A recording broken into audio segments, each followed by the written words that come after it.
আসসালামু আলাইকুম। আজকে ৪৭তম বিসিএস প্রিলি ৯০ দিনের রুটিনের চতুর্থ দিনের রুটিনটা শেয়ার করব।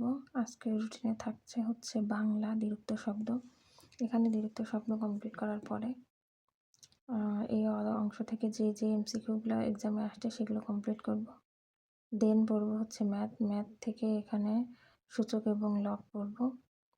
পার্ট 2 গত দিনের পার্ট 2 কিছু অংশ বাকি ছিল সেটা কমপ্লিট করব। মূলত সূচক এবং লব প্রিলি এবং রিটেন উভয় ক্ষেত্রেই পরীক্ষাতে আসে, যার জন্য এই টপিক্সটা আমাদের বেশ ইম্পর্ট্যান্ট। সূচক লগ এই অধ্যায়টা আমরা সম্পূর্ণ কমপ্লিট করতে পারলে আমরা এখানে প্রিলিতেও মার্ক আনতে পারবো এবং রিটেনেও মার্ক আনতে পারবো। তো আমাদের এই জন্য আমাদের এখানে যতগুলো অঙ্ক আছে প্রত্যেকটাই আমাদের গুরুত্বের সাথে করতে হবে। দেন হচ্ছে আমরা ইংলিশ হচ্ছে বেসিক অংশ পড়ব। বেসিক 9 পড়ব। তো আমার কাছে অনেকে জানতে চাইছেন যে বেসিক অংশে আমরা কোনগুলো পড়ে থাকি। তো বেসিক অংশে মূলত যেগুলো পড়ি সেগুলো আজকে আমি আপনাদের সাথে শেয়ার করব। এই রুটিনটা শেয়ার করার পরে দেন আমি ওইটা আপনাদেরকে দেখাবো। তারপরে থাকছে হচ্ছে আন্তর্জাতিক থাকছে হচ্ছে আন্তর্জাতিক জাতিসংঘ। এখানে জাতিসংঘ টোটালটা পড়ে দেন এখান থেকে এক্সামে যে এমসিকিউগুলো আসছে সেগুলো পড়ব। তারপরে থাকছে হচ্ছে বিজ্ঞান থাকছে হচ্ছে শব্দ ও তরঙ্গ। এখানে শব্দ ও তরঙ্গ এটা খুবই ইম্পর্ট্যান্ট, কারণ হচ্ছে এটা প্রিলি এবং রিটেন উভয় ক্ষেত্রে আসে। এখানে রিটেন থেকে বেশ কিছু কোশ্চেন বিগত সালগুলোতে আসতে দেখা গেছে। তারপরে থাকছে হচ্ছে মুখস্থ পাঠে থাকছে হচ্ছে বাগধারা 20টা, বিপরীত শব্দ 20টা এবং স্পেলিং 5টা, সাবস্টিটিউশন 5টা এবং স্পেলিং 5টা।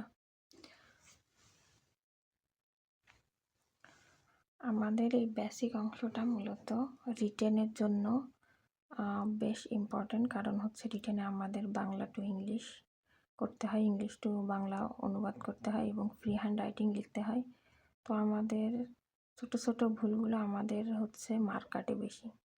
তো বিশেষ করে যারা বেসিকে ইংলিশে দুর্বল তাদের জন্য মূলত এই বেসিক অংশটা আগে ক্লিয়ার করা উচিত। তাহলে আমাদের হচ্ছে প্রিলির যেই গ্রামারগুলো আছে সেগুলো খুব দ্রুত শেষ হয়ে যাবে এবং আমরা হচ্ছে লিখিতের জন্য যেইগুলো আমাদের দরকার সেগুলো অনেকটা এখান থেকে গ্রামাটিক্যাল বিষয়গুলো কাভার হবে। কারণ ইংলিশে অনেক বেশি ফ্রি হ্যান্ড রাইটিং লিখতে হয়, কোনো কিছু তেমন কমন আসে না রিটেনে। তো যার জন্য বা একটা টপিক সম্পর্কে লিখতে গেলে আমাদের নিজেদের থেকে অনেক কিছু লিখতে হয়। তো আমরা যদি গ্রামাটিক্যাল বিষয়গুলোকে ভালো করে লিখতে পারি তাহলে এখানে মার্কগুলো কাটা যায় কম। তো আমাদের অনেকেরই আছে, যেমন হচ্ছে ক্যান অর্থ পারা এবং মে অর্থ পারা। তো আমাদের এই দুটা বিষয় নিয়ে কনফিউশন হয় যে কোনটা কোথায় হবে। তারপর অনেক সময় আছে যে বি কোথায় হবে, হ্যাপ কোথায় হবে, এই জিনিসটা আমরা বুঝি না। তো আমার কাছে এই জন্য মনে হয়েছে যে বেসিক পার্টটা আমরা ফার্স্টে ক্লিয়ার করি, দেন প্রিলি পড়বো। আর পাশাপাশি তখন আমরা হচ্ছে অনুবাদ তারপরে ফ্রি হ্যান্ড রাইটিংয়ের জন্য পাশাপাশি পড়তে পারবো, তখন ওইটা আমাদের জন্য বেশি ইজি হবে, যার কারণে এইটা আগে করা। এখানে যেমন হচ্ছে আমাদের এই টপিকসগুলো পড়ার পরে এখান থেকে অনেকগুলো অনুবাদ থাকে, সেইগুলো কমপ্লিট করতে হয়।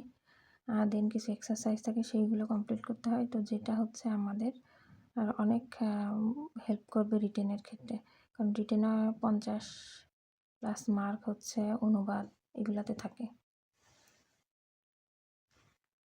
যেমন এখানে আরও আছে যেমন হচ্ছে কুড হ্যাভ কোথায় হবে এবং মাইট হ্যাভ কোথায় হবে, এই বিষয়গুলো আমাদের অনেকেরই ভুল হয়।